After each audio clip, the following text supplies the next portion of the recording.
پیاری بات، ہم جو سوچتے ہیں یا جو بھی خیال ہمارے دل میں آتا ہے اس کی بھی کوئی نہ کوئی وجہ ضرور ہوتی ہے۔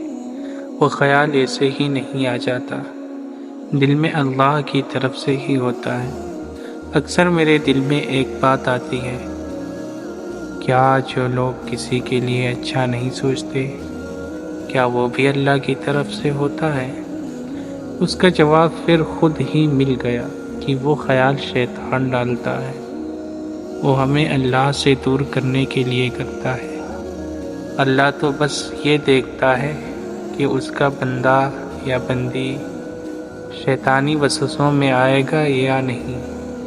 ہم آ جاتے ہیں اور ہم کر بیٹھتے ہیں جو وہ کروانا چاہتا ہے، مگر اللہ تو اللہ ہے نا، کیسے بھٹکنے دے گا اپنے بندے کو؟ پھر ڈالتا ہے وہ خیال جس سے انسان دھیرے دھیرے اللہ کی طرف پلٹتا ہے۔ یہ وہی خیال ہے جس کا ذکر پہلی سطر میں کیا، ہم اللہ کی طرف ایسے ہی نہیں لوٹ کے آتے، اللہ ہمیں اپنی طرف لے کر جاتا ہے۔ لیکن ان کو جو واقعی ہے اس کی اور لوٹ کے جانا چاہتے ہیں۔